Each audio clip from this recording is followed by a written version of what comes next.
السلام علیکم صحیح بخاری حدیث نمبر 1 اب فرما رہے تھے کہ تمام اعمال کا دار و مدار نیت پر ہے اور ہر عمل کا نتیجہ ہر انسان کو اس کی نیت کے مطابق ہی ملے گا۔ بس جس کی ہجرت ترک وطن دولت دنیا حاصل کرنے کے لیے ہو یا کسی عورت سے شادی کی غرض سے ہو، بس اس کی ہجرت انہی چیزوں کے لیے ہوگی جن کے حاصل کرنے کی نیت سے اس نے ہجرت کی ہے۔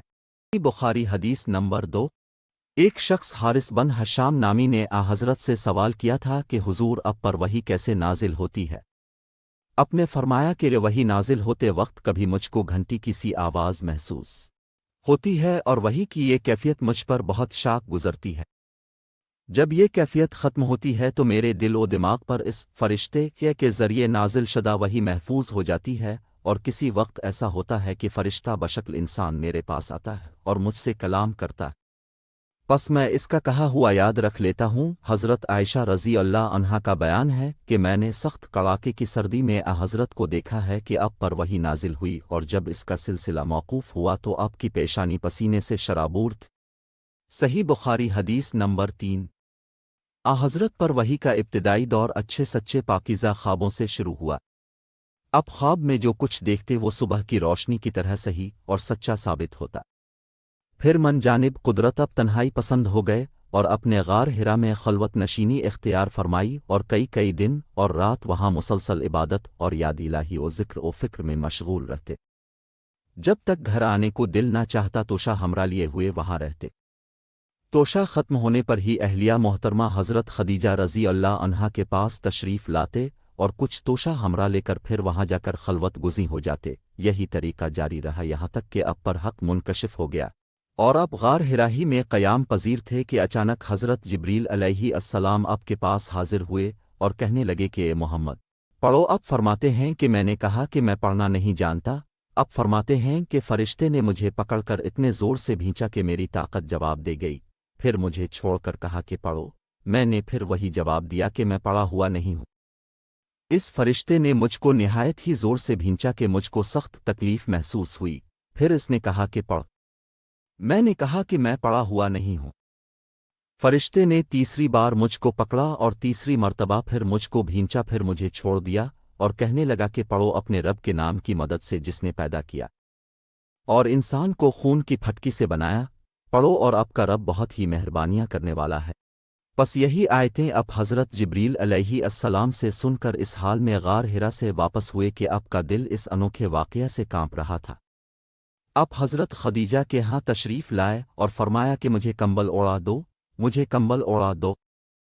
لوگوں نے آپ کو کمبل اوڑھا دیا۔ جب آپ کا ڈر جاتا رہا تو اپنی زوجہ محترمہ حضرت خدیجہ رضی اللہ عنہا کو تفصیل کے ساتھ یہ واقعہ سنایا اور فرمانے لگے کہ مجھ کو اب اپنی جان کا خوف ہو گیا ہے۔ آپ کی اہلیہ محترمہ حضرت خدیجہ رضی اللہ عنہا نے آپ کی ڈھارس بندھائی اور کہا کہ آپ کا خیال صحیح نہیں ہے۔ خدا کی قسم، آپ کو اللہ کبھی رسوا نہیں کرے گا۔ اب تو اخلاق فاضلہ کے مالک ہیں، اب تو کنبہ پرور ہیں، بے کسوں کا بوجھ اپنے سر پر رکھ لیتے ہیں، مفلسوں کے لیے اب کماتے ہیں، مہمان نوازی میں اب بے مثال ہیں، اور مشکل وقت میں آپ امر حق کا ساتھ دیتے ہیں۔ ایسے اوصاف حسنہ والا انسان یوں بے وقت ذلت و خواری کی موت نہیں پا سکتا۔ پھر مزید تسلی کے لیے حضرت خدیجہ رضی اللہ عنہا آپ کو ورقہ بن نوفل کے پاس لے گئیں، جو ان کے چچا زاد بھائی تھے اور زمانہ جاہلیت میں نصرانی مذہب اختیار کر چکے تھے اور عبرانی زبان کے کاتب تھے، چنانچہ انجیل کو بھی حسب منشائے خداوندی عبرانی زبان میں لکھا کرتے تھے۔ انجیل سریانی زبان میں نازل ہوئی تھی، پھر اس کا ترجمہ عبرانی زبان میں ہوا۔ ورقہ اسی کو لکھتے تھے۔ وہ بہت بوڑھے ہو گئے تھے، یہاں تک کہ ان کی بینائی بھی رخصت ہو چکی تھی۔ حضرت خدیجہ رضی اللہ عنہا نے ان کے سامنے اب کے حالات بیان کیے اور کہا کہ اے چچا زاد بھائی، اپنے بھتیجے محمد کی زبانی ذرا ان کی کیفیت سن لیجئے۔ وہ بولے کہ بھتیجے اپنے جو کچھ دیکھا ہے اس کی تفصیل سناؤ۔ چنانچہ اپنے از اول تا آخر پورا واقعہ سنایا، جسے سن کر ورقہ بے اختیار ہو کر بول اٹھے کہ یہ تو وہی ناموس معزز رازدان فرشتہ ہے جسے اللہ نے حضرت موسیٰ علیہ السلام پر وحی دے کر بھیجا تھا۔ کاش میں آپ کے اس عہد نبوت کے شروع ہونے پر جوان عمر ہوتا، کاش میں اس وقت تک زندہ رہتا جب کہ آپ کی قوم آپ کو اس شہر سے نکال دے گی۔ رسول کریم نے یہ سن کر تعجب سے پوچھا کہ کیا وہ لوگ مجھ کو نکال دیں گے؟ حالانکہ میں تو ان میں صادق و امین و مقبول ہوں۔ ورقہ بولا ہاں، یہ سب کچھ سچ ہے، مگر جو شخص بھی آپ کی طرح امر حق لے کر آیا لوگ اس کے دشمن ہی ہو گئے ہیں۔ اگر مجھے آپ کی نبوت کا وہ زمانہ مل جائے تو میں آپ کی پوری مدد کروں گا۔